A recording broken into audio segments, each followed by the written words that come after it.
This is the bottom frame section of a Piaggio X9 125 Evo. That's the centre stand.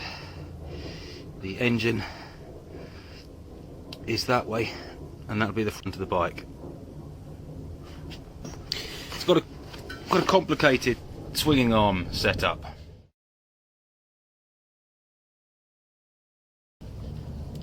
That's where the engine attaches, and it actually pivots here. Got a sub linkage there that goes into another pivot there, and then finally pivots on the engine.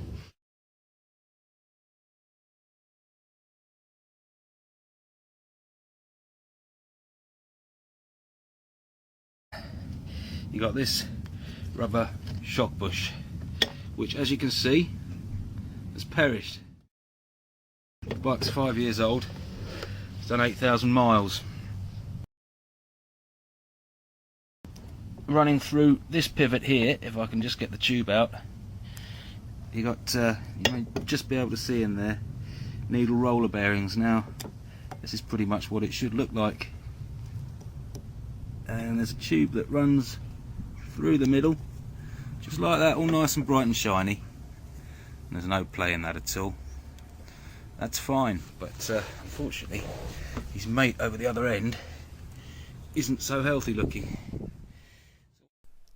Oh dear, what a mess. That inner spacer is rusted beyond belief.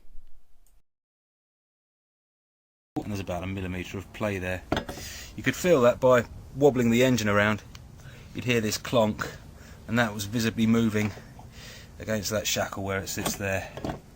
On top of that, this isn't quite as bad, but you may just be able to see some rust around there, some rust dust, and a bit of lateral play there, which indicates that the bush or bearing, I haven't got it out, I believe there's a bush in there. There's another millimetre of play there, which just shouldn't be there.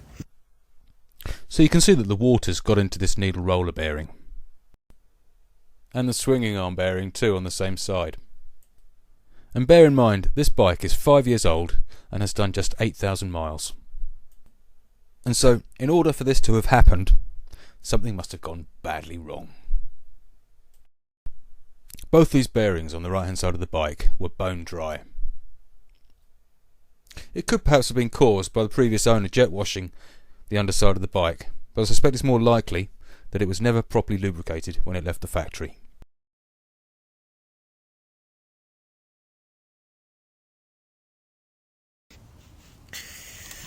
Other thing to note here is this little bump stop that goes against the sump on the left-hand side of the engine. It's a 4-stroke engine with a sump, and you can see, maybe be able to see, that's had a flat worn in it, and that is caused by this little rubber wheel seizing up on this shaft, and then as it runs along the road, the engine sits on there and just rubs along the top of it. Now, if it wasn't seized, it would just roll, but being seized, it rubs, and you get that rubber worn out. Consequently, you get the bottom of the sump worn out, and they have gone to such an extent, if it's left long enough, that it will actually wear a hole in the bottom of the sump. It's not a crankcase, so it's not as bad and as expensive as the crankcase. Nonetheless, it shouldn't happen, so that's one to keep an eye on. Here's the rubber wheel in situ on its shaft on the centre stand. Note the flat that's worn on the top. This shows the mess that rubber wheel makes of the sump if it's not free to turn. Fortunately, the sump isn't part of the crankcase. Once that rubber wheel is unseized, it can be removed from the shaft. These are the new parts which replaced it. 1 rubber wheel, 2 washers, and 1 split pin. When you fit the new one, of course, don't forget the grease that they left off in the factory. Train to scavenge.